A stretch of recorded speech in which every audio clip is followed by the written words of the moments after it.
இப்போ கிராமந்தோறும் ஏரிகள் இருக்குல்ல, இதில் 10,00,000 வேலைவாய்ப்புகள் இருக்குது. இந்த தமிழ்நாட்டில் நம்ம வேலைகளை கொடுக்கலாம், வேலையை ஏற்படுத்தலாம்னா 10,00,000 வேலைவாய்ப்புகளை ஏற்படுத்த முடியும். அதற்கு மேலேயும் ஏற்படுத்த முடியும். இன்னும் சொல்லப்போனால் 1,00,00,000 வேலைவாய்ப்புகள் இப்போ கிராமப்புறங்களில் இருக்குது. ரொம்ப ஈஸியான வேலைவாய்ப்பு என்னென்னா, ஏரிகள் இருக்குல்ல, அத்தனையும் நம்ம ஆழப்படுத்தணும். கிராமப்புறங்களில் இருக்கிற ஏரிகள் அல்லது இந்த தமிழ்நாட்டில் இருக்கிற ஏரிகள் அத்தனையும் ஒரு 20 அடி ஆழம் படுத்திட்டேன்னு வச்சுக்கங்களேன். அப்போ மழை பெய்யும்போது ஒரு 2 வருஷத்துக்கு தேவையான தண்ணி தேங்கிடும். தண்ணி தேங்கும்போது அதை நோக்கி மக்கள் வருவாங்க. போய் அந்த ஏரிக்கு போகலாம். அதை சுற்றி நடைபாதைகளை உருவாக்கணும். ஒரு வாகனங்கள் வந்து செல்வதற்கு ஏற்றாற் போன்று ஒரு 2 சக்கர வாகனமோ 4 சக்கர வாகனமோ அப்படி வந்து போகிற மாதிரி நடைபாதைகளை உருவாக்கணும். ஒவ்வொரு ஏரியையும் சுற்றி ஒவ்வொரு ஏரியையும் 20 அடி ஆழப்படுத்தணும். தண்ணீரை தேக்கணும். அதில் போட்டை விடணும். நிறைய போட்டுகளையும் படகுகளையும் விடணும். அப்புறம் நிறைய கடைகள் வர ஆரம்பிச்சிடும். மக்கள்லாம் சனி ஞாயிறு ஆனாலே இந்த மாதிரி ஏதாவது கிராமப்புறங்களுக்கு ஒரு போட்டிங் போகலாம், நீச்சல் அடிப்பாங்க, நீச்சல் அடித்து குளிப்பாங்க, மீன் பிடிப்பாங்க. பாருங்கள், எல்லா வேலைவாய்ப்பு, இது எல்லாமே வேலைவாய்ப்பு.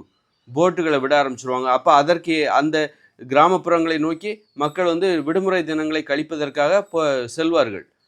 அப்போ அது போக்குவரத்து செலவு. மக்கள் வெளியில் வருவாங்க, வீட்டுக்குள்ளே இருக்கிறாங்க. மக்கள் இங்கே நிறைய மக்கள் தொகை பெருக்கமாக இருக்குது. எல்லாருமே என்ன பண்ணுறாங்கன்னா, வேலை முடிஞ்சு வீட்டுக்குள்ளேயே போயிடுறாங்க. அதுபோல் சனி ஞாயிறானா வீட்டுக்குள்ளே தான் இருக்காங்க. அப்போ அவங்க வெளியில் வரும்போது செலவுகள் ஏற்படும். அந்த செலவுகள்லாம் பலருக்கு வருமானமாக மாறுகிறது. அப்போ எவ்வளோ வேலை வாய்ப்பு இருக்குது பாருங்கள். ஒவ்வொரு 1,00,000 ஏரிக்கிட்ட இந்த தமிழ்நாட்டில் இருக்கும். 1,00,000 ஏரியை நீங்கள் ஆழப்படுத்திங்கன்னா ஒவ்வொரு ஏரியிலையும் அப்புறம் அந்த ஏரியில் நீங்கள் 20 அடி ஆழப்படுத்தி தண்ணீரை தேக்கும்போது அந்த தண்ணீர் விவசாயத்துக்கும் பயன்படலாம். அதனால பல நிலத்தடி நீர்மட்டம் உயரலாம்.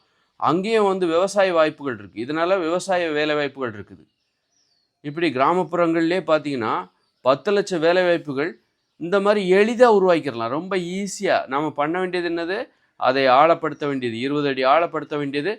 அப்புறம் அந்த ஏரிகளோடு நீங்கள் கடலில் போகிற தண்ணியெல்லாம் இணைச்சி விட்டுறணும். ஒரு குழாய் மூலமாகவோ கால்வாய் மூலமாக தான் இணைக்கணும். குழாய் வழியாலாம் இணைக்கக்கூடாது. அப்போ அந்த கால்வாய்ங்கிறது ஒரு அழகு தானே. அந்த கால்வாய் இருக்குல்ல, அதாவது காவிரி நீர் கடலில் கலக்குது அப்படின்னா அதே ஒரு கால்வாய் வழியாக ஒரு அழகாக இருக்கும். அதை சார்ந்து ஒரு வேலை வாய்ப்புகள் உருவாகும். மக்கள் அதில் வீட்டுக்கு வெளியில் வருவாங்க. வீட்டுக்குள்ளேயே முடங்குறதுனால தான் இங்கே மக்கள்கிட்ட பணமும் கம்மியாக இருக்குது, வருமானமும் கம்மியாக இருக்குது. வீட்டுக்கு வெளியில் போய் என்ன பண்ண போகிறோம், தேவையில்லாத செலவு. வீட்டுக்குள்ளே உட்காரு, சோத்தை சாப்பிடு, டிவியை பாரு, மொபைல் ஃபோனை நோண்டு அப்படின்னு சொல்லி வீட்டுக்குள்ளே இருக்காங்க. இந்த மாதிரி வெளியில் அவங்கள கொண்டு வரணும்.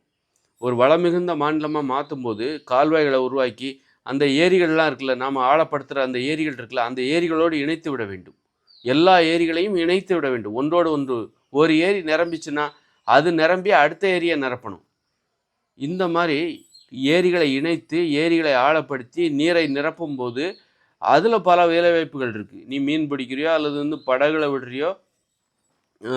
விடுற அதில் வாய்ப்பு. அங்கே ஒரு கடைகள் வரும், ஹோட்டல் வரும், மக்கள் வெளியில் வருவாங்க, வாகனங்களில் வருவாங்க, வீட்டை விட்டு வெளியே வருவாங்க. அவங்களுக்கு ஏற்படுகிற செலவுகள், இப்படி பல வேலைவாய்ப்பு. இதனால் ஏற்படுகிற நிலத்தடி நீர்மட்ட உயர்வு.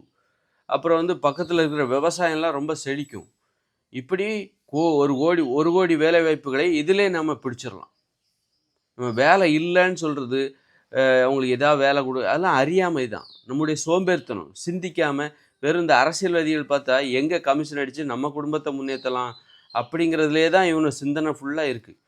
இந்த ஏகப்பட்ட வேலைவாய்ப்பு ரொம்ப ஈஸியாக நீ ஆர்டர் போட்டால் போதும். அந்த வேலைகள்லாம் செய்கிறதுக்கு இங்கே லட்சக்கணக்கான பேர் காத்து கிடக்குறாங்க. அந்த செஞ்சு ஆழப்படுத்தி எல்லாம் பண்ணி விட்டாலே போதும். 10,00,000 வேலைவாய்ப்புகள் அல்லது 1 கோடி வேலைவாய்ப்புகள் இந்த கிராமப்புறங்கள்லே இருக்குது.